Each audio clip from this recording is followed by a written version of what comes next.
text this morning. What a text. Taken from Psalms 33:9. For he spake, and it was done. He commanded, and it stood fast.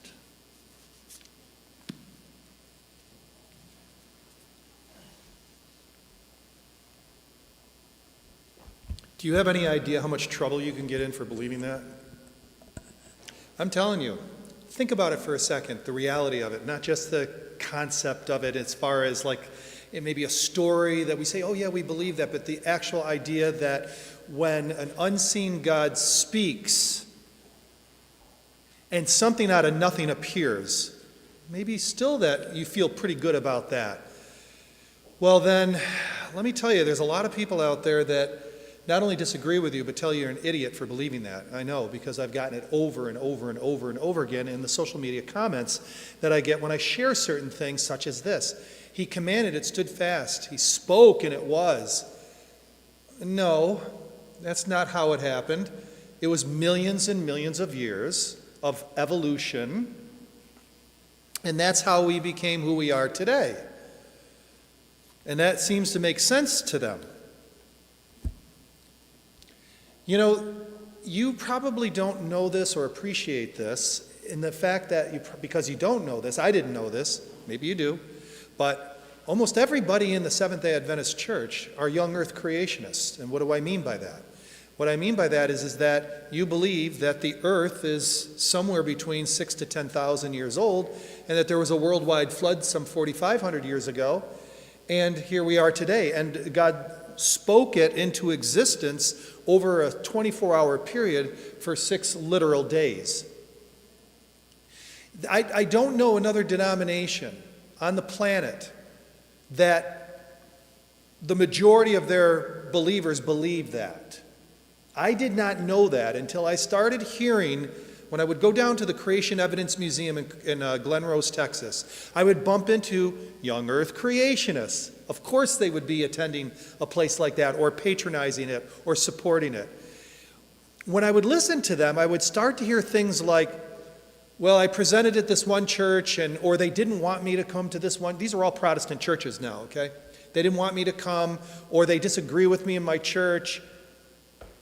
And I'm like going, this is not some kind of offbeat, nefarious, weird doctrine. To me, every Christian should believe in young earth creationism. It just makes sense. I think that, in part, we have Ellen White says that for 6,000 years, da-da-da-da-da, and that in a soon 1,000 years that the earth is going to be laid waste and rest, and that makes sense. And she speaks of it. So, I mean, there's we have a host of reasons or people that came before us that already kind of like established this, and then we kind of just take it for granted. But I'm telling you, the Catholic Church, and there's a number of other mainline Protestant organizations, not the non-denominational ones necessarily, but mainline Protestant organizations that believe in evolution. They do not believe. Well, some will sit there and say, what's the big deal? What's the difference? Who cares, Kristen had someone approach her and ask her 6 questions about creationism. They were writing a paper on it, an article for a magazine or something. Yeah. And she put forward these questions to my wife. And my wife tried to answer them one night, but she was a little bit tired. And she said, I don't know if I did a good enough job or not. I said, let me have them. I'm feeling a little bit of puppy energy. Feeling a little bit of I don't have writer's cramp at the moment. I want to try this. So this is a combination of our answer to these questions. I'm going to read the question, and then I'm going to read some of the answer, so I'm not to bore you, because I don't like reading. You know what happens when somebody reads up front. You go to sleep, and I'll try not to do that in this process, all right? I'll add some of my own ideas. But think in terms of how you would answer these questions. Now, these questions are not coming from the position of unbelief, How did the penguins from Antarctica make it into the ark? Did they walk all the way? Those are kind of the questions that I get. These aren't. These are questions from someone who frames them in terms that they believe this as well too. How do you define creation? How do you define evolution? In the most basic terms, like explaining it to a fourth grader. And this is what we said. Creation is something from nothing, like we just said in Psalm 33. By an act of God, we didn't observe the process. He used, and it takes faith that he used. And it takes faith to believe it happened, as it happens in Genesis 1. A powerful personal God spoke it into existence. That's a good way of defining it. God speaking into existence, which I just said earlier. Evolution is something from nothing, almost. But by processes that have never been observed and without any oversight or help, it also takes faith to believe. It does. It takes faith to believe anything, actually. Evolution is the idea that if you go all the way back to cosmic evolution, when the universe was created, evolution says that, used to say, the universe started off as all the matter compressed into the size of a period in your textbook. Back in the 70s, that's what it said. It's gone even further than that. They're saying that it's in some kind of nano form. It's even smaller than a period. All of the matter in the universe was compressed in there, and then it exploded. Exploded, and everything resulted from that. Man. You've got to admit that sounds as equally as, not bizarre, but just fantastic, is to say an unseen God spoke everything into existence in 6 literal days. Well, at least here on earth, life on earth, in 6 literal days. That to me sounds just about as fantastic as something that's smaller than a period contained everything that we see today.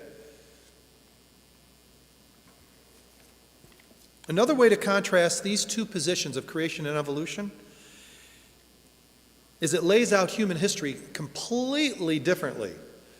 In creationism, human history is approximately 6,000 years old, a 6,000-year time span or timeline. And I have to admit, I can't conceptualize what 6,000 years really is like. It's really much longer than it sounds. And when you look at it, just throw out the number 6,000 years, it sounds like it's just too short a time to fit everything in there, you know? But look what has happened in the United States in 250 years. Look what we went from wagon ruts going across the prairies to get to California to these mega cities and what we have today. That's just 250 years. Unbelievable. So, whereas evolution says that you ready for this? Life starts out as you and me and all of life that we see around us, the trees that are outside, everything started as proto-RNA. That means, it means young or still undeveloped. When you use the word proto, it's like a prototype, Proto-RNA, I don't even know quantify how big that is, but it's small. Laying all over the rocks as it's raining and cooling, the earth is cooling. And that RNA somehow was able to organize itself through natural selection, through environmental pressure, through survival of the fittest. And it was somehow organized, so about 1 billion years ago, it split. The proto-RNA that became cells split. One set of cells became all of the foliage and plants and trees and thistles and roses and everything that we see here, and the other was, from fish to human beings on the other, about 1 billion years ago. That's how evolution, Whereas in creationism, fish were created on one day and humans were created on another day. They are so opposite of each other. It's unbelievable. So that's the difference between the two. How does evolution reject the purposeful design and creation of the world by a perfect God? Let me read that again. How does evolution reject?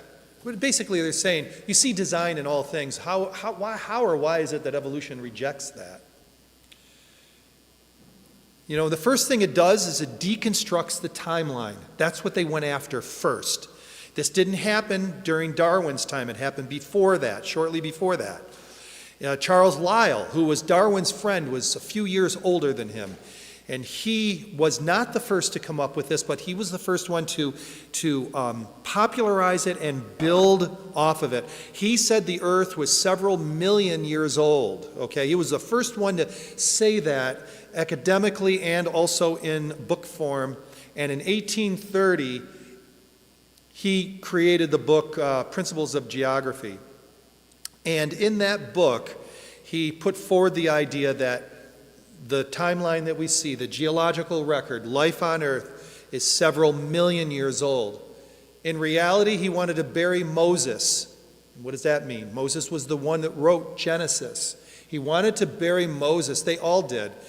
Even the one before him, Hutton, Principles of the Earth, he in 1795, he also wanted to do away with it. If you can do away with the timeline of 6,000 years, a biblical timeline, you can then do away with the Bible.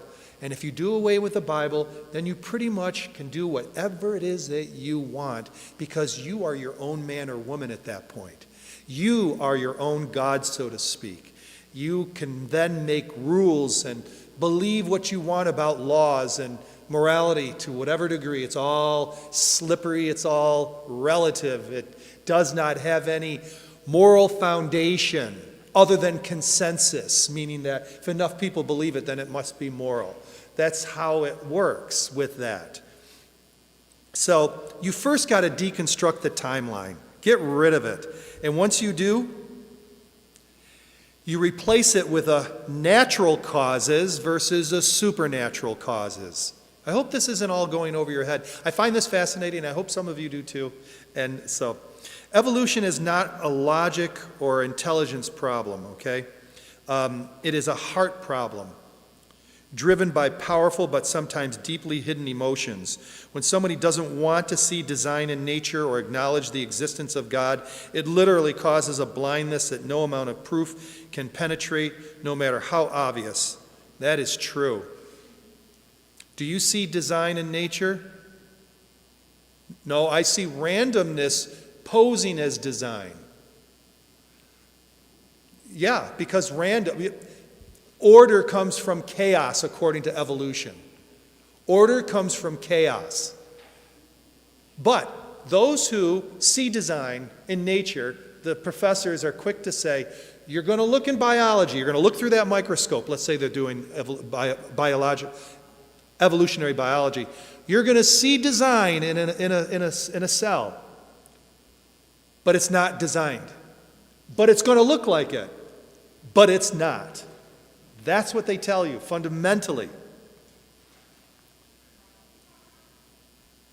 Biology is the study of complex things that appear to have been designed for a purpose. Richard Dawkins, he's a famous evolutionist. Biologists must constantly keep in mind what they see was not designed but rather evolved. Francis Crick. I'm not familiar with some of these people, but they're big names in the evolution creation debate. How is microevolution compatible with the creationist view? There's a thing called microevolution. Do you guys know what that is? That's when a bird beak can grow or shrink based on its environment and its need. But a beak never turns into lips. A lizard arm with scales never turns into arms with wings. And that's what evolution says happened. Paleontology says that happened. There's transitional fossils, supposedly, and those transitional fossils clearly show or don't really show this transition taking place. Do you want to know how, one theory, this is just one theory, on how a lizard started to develop wings? No, that could be. I mean, there'd be a lot of dead lizards if they fell out of trees without flying. You're right. They want bugs, that's what they eat, so they ran after them and did this. That is a serious theory, even though it may seem silly. Yeah, you got to have an impetus. You got to have something that causes it. So it's the lizards trying to get those insects. So it's not a problem showing microevolution. You know, a dog is still a dog. Dog is still a dog. It never becomes a cat. It doesn't become anything else. But you can see variation because God has built into the DNA the ability to adapt and vary. You know, that's the reason why we've got, I don't know how many dogs at this point. There's a lot of dogs. And I would say at the very top of the food chain, as far as if evolution was true, is the Chihuahua, okay? They have no chance if they were to go out in the wild and survive. Although they act like they could.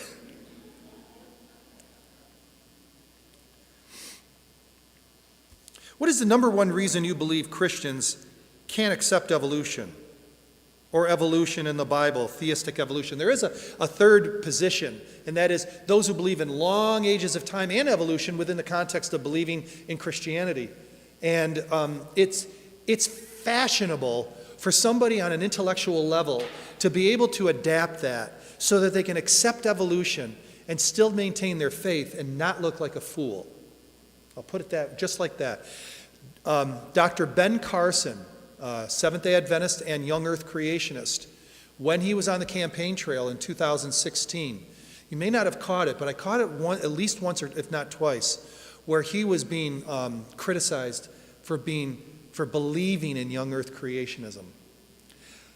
A neurosurgeon that separates conjoined twins in that, their heads were conjoined, and he separates them and saves them. And he believes, and he's stupid for believing in young earth creationism. I got news for you. There was no evolutionary biology, there was no paleontology, there was no geology, evolutionary geology if you want to call it that, involved in the skill set and the necessary information that allowed him to be able to separate those twins. So when creationists are told you don't really respect or love science, they'll use things like, oh, your cell phone and your microwave oven. Apparently you don't like the science that created those. But the problem is it's a straw man argument because there was no evolutionary science that went into creating those. Matter of fact, a lot of the early scientists in the 16th century, 17th century, and so on, were the ones that kind of started science and get it going and got it set up. And then in the 1800s, it got taken over, basically. You know, those voices somehow were not able to speak loud enough, and the voices of evolution cried even more loudly. And so, there you go. So, why does it matter to believe in young earth creationism? Why does it matter to believe that Jesus came down here in his pre-incarnate form and spoke the world, life on earth, in 6 literal days? It does 2 things. Number one, it undermines those who comment in the Bible about that event. It undermines them. Number one, it casts doubt on anything else they have to say. For instance, if Moses said that Adam was brought about through the dust of the earth and breathed into his nostrils the breath of life, and Adam became a living being, and that's not true, that it's an allegory or a myth, then what else is Moses saying that we can't take as literal or for true? Now it gets worse, because David in the psalm is speaking about God's attribute, which is a divine attribute. Satan doesn't have it, humans don't have it, no other angel has it, even the good angels don't have it, and that is the ability to create with their voice, to create with their word. When God says cat, a cat appears instantly, all ready to go. That's how he works. That's his prerogative as a divine being. Where was I going with that? I lost my train of thought. Just a word to the wise. Don't ever get to be 60 plus, okay? That's just stop it at just before you're 50, and that thing won't turn off in your brain. I can assure you that. All right? Oh, undermining. There are some other people in the Bible that this undermines if this isn't true. If Noah's Ark is not true, the flood is not true, if the creation account is not true, then we've got David, who talks about one of the attributes of God. So David is kind of undermined in his what he says in the Bible. And so is Jesus, because he talked about Adam and Eve. He spoke about the flood. He spoke about Noah. He spoke about this as if it was a real event. And so then it undermines what he's having to say. Now, it may not directly do that, but that's what it does if you really look at it objectively and technically. Same thing with Peter, Paul, and the three other Gospels. It undermines what they're saying too, because they refer to it, whether it be Jesus speaking or on their own. They're speaking about this too. It really does a number on the veracity or the truthfulness of the Bible. What parts can you then take as true? What parts can't you? You know? And then it undermines God's ability to speak with his voice, to create where there is something out of nothing. He's the real cause of this universe, speaking the universe into existence, the Big Bang, so to speak, you know. So it undermines that. You know what it does too? It undermines, if you take that principle of undermining speaking and creating instantly with your voice, it then carries over to the man with the withered hand. Because the man with the withered hand, Jesus said to him, "Stretch out your hand." He spoke the healing ability as he then by faith grasped the hold of it and stretched his hand, and he restored his hand through the power of the word. The same power of the word that said, "Let the earth bring forth grass." Boom! Stretch forth your hand. What else did Jesus say? What's that?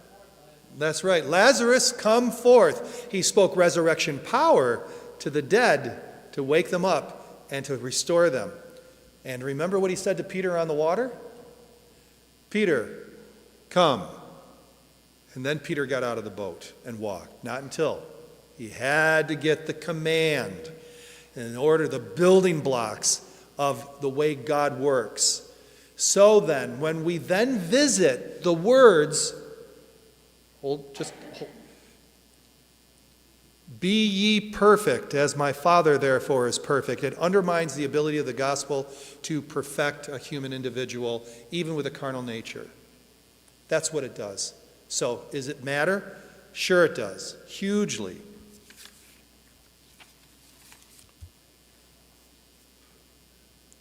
So we were talking about this earlier. This is question number 5, how does someone reconcile an evolutionary perspective with morality? Is this possible? Evolutionists think it's possible to have morality and have some kind of anchor, so to speak, somehow, in their perspective of things. The proponents of evolution and atheism use consensus, enough people believe it, to create a type of morality. They think that all you have to do is choose what values you want to give meaning and significance to, and you will have a moral code for a society. So who chooses that? Who's smart enough to know that? It's a bunch of smart people. What about people who aren't so smart? How do you get their consensus? Well, you can get a consensus. They seem to overlook the inherent difficulty in getting all individuals to view right and wrong the same way. For them, it is unfortunately a constantly moving subjective target. What's wrong? Why, and who says it is? Subjective target to define morals. And most don't notice this because our culture is so inherently undergirded by Judeo-Christian values. If they had to blindly start from scratch, because we already have those Judeo-Christian values already infused into our society and into our laws, but if an individual that believes this had to start from scratch without anything whatsoever there for them to refer to, what would it look like at that point? Only as society disintegrates towards the end will we be more and more forced to admit morality as a problem for them and a gift from God. And let me just say this. This is not something I put into the sermon, but I want to add this.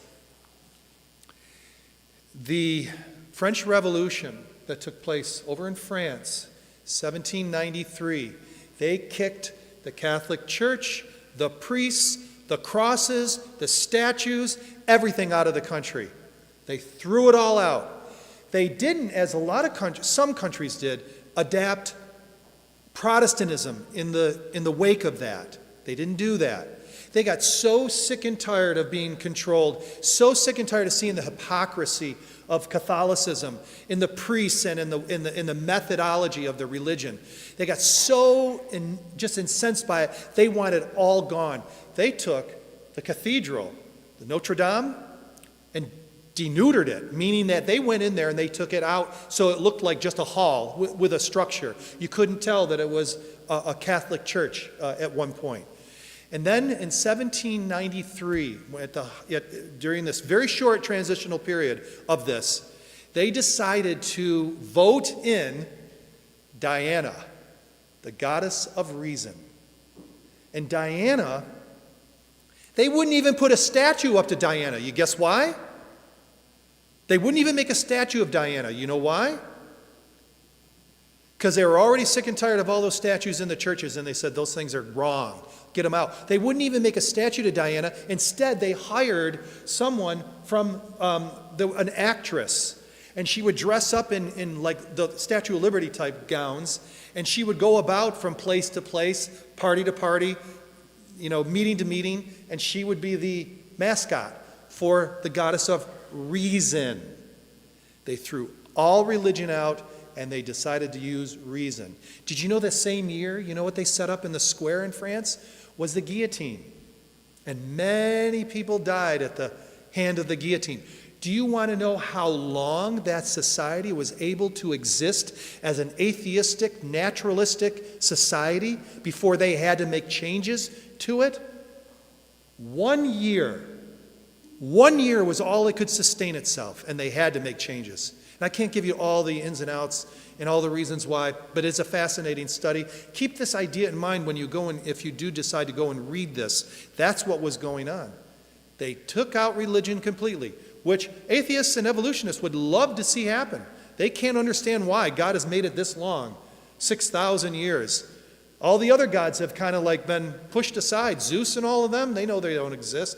But this God of the universe, this God of the Bible, seems to persist. And those intellectuals that would love to see it gone don't understand why it's not gone.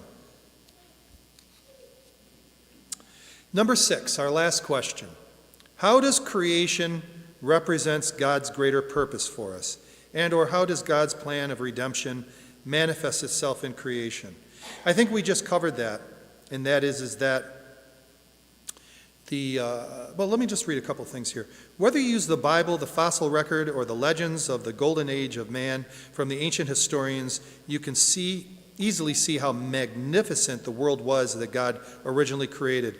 Even the beauty and the variety that we see today bears little resemblance in the way it was fresh from the hand of God.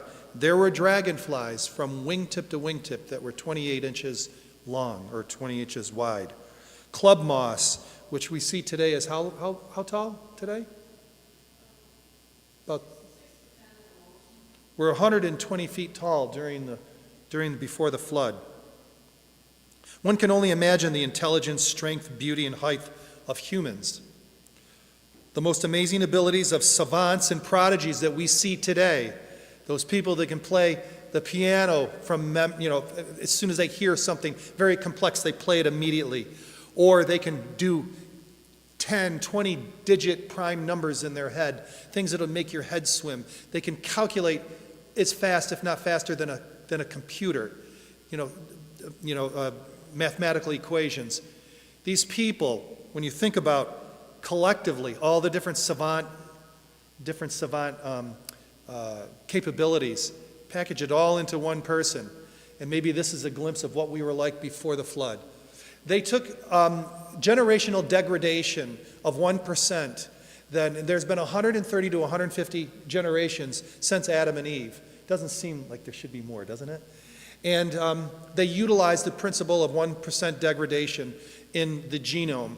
And they figured that, figuring back from, there's some assumptions here, granted, they figured back that our IQ before the flood was somewhere between 400 to 700 before the flood. What does that even look like? We have people today that when they approach 200, that is extremely rare. They get their names put in the Guinness Book of World Records. I don't know if 220, 215 comes to mind was the highest that's ever been recorded. What if that was the average person before the flood, and people a little bit smarter than them were twice that? Unbelievable. Well, those are our 6 questions that were asked us. I hope you enjoyed it. And all I can say is that this debate, which you don't see out there, you have to go look for it, is raging on right at this very moment. And I think it's a fascinating study. Thank you for listening.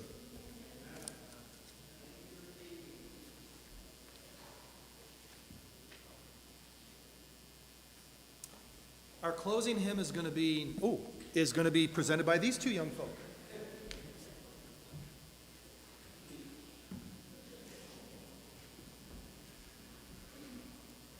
All right, let's stand for our closing hymn, number 1.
Thank you, Father, for being who you are. Help us to get to know you better and to firmly establish our faith in you and who you are and what you've done and what you are doing and will do. In Jesus' name, amen.